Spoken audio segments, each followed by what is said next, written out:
In this video, I'm simply going to show you how you can add the pen transition to your videos right in Adobe Premiere Pro. So if you're interested in that, let's just get started. Right here, as you can see, we are on the default workspace in Premiere Pro, and we're going to start by importing our clips. Double clicking right here on the projects panel can easily help you do that. So we have two clips right here, one of this lady running and one of this one right here. So I'm going to pick in between one of these. I think these boxing guys are good enough, so I'm going to select this one and hold the control key, and I'm selecting the other one. Hit the open button and you should have the two files ready in your projects panel.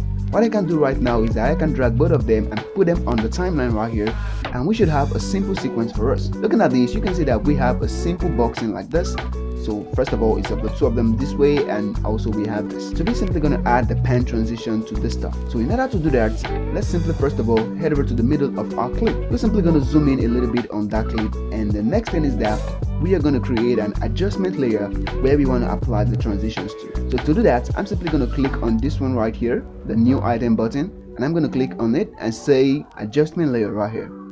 It's going to give me the default width and height based on the sequence we've just set.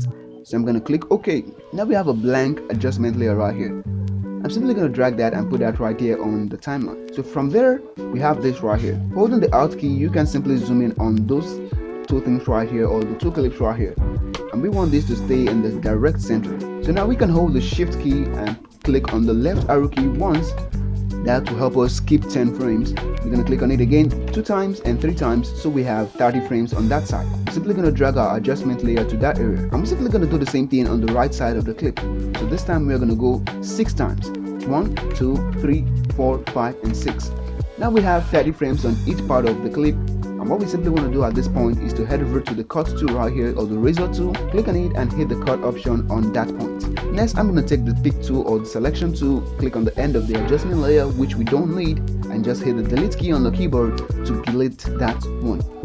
Now we have an adjustment layer and two of our clips right here. The next thing we need to do right here is to head over to the effects options right here. It should be somewhere around here, or you can click on the window at the top and make sure that effects is there. Alternatively, you can use the Shift F7 button to bring up that effects panel. So right here on the search area, we simply want to search for the push effect. So just type in push right here. It's going to show up under video transitions on the slide, and you can find push. Simply drag push and put it in between the two clips like this. Hit OK, and now you see something like this. The next thing is that we're going to click on that transition and make sure that it takes just the same length of our adjustment layer right here at the top. So we can simply extend one side and also extend the other side, just to make sure that it matches this stuff right here. By now, when you play the clip, your clip should easily push from the first clip to the second clip just like this. I'll play one more time so you can see it. So when we hit the play button, it should push from one clip to the other one just like that. So now the next thing we need to do is to add in a little bit of motion blur while it's making its push just like that. So to do this, I'm simply going to go into my effects panel once more,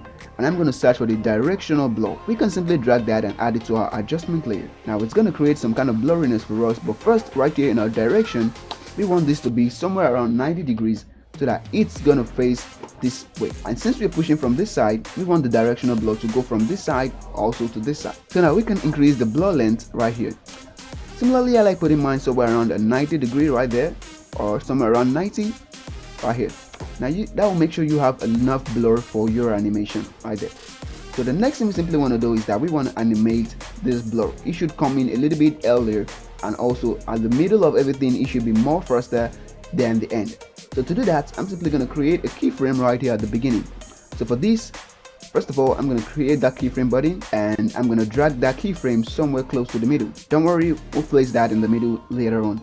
And on this panel right here on the first page, we want to make sure that we start at 0, and toward the last part of our animation, we want to make sure that the directional blur right here stays also at 0. Now toward in the middle right here, we want to make sure that it stays in the middle.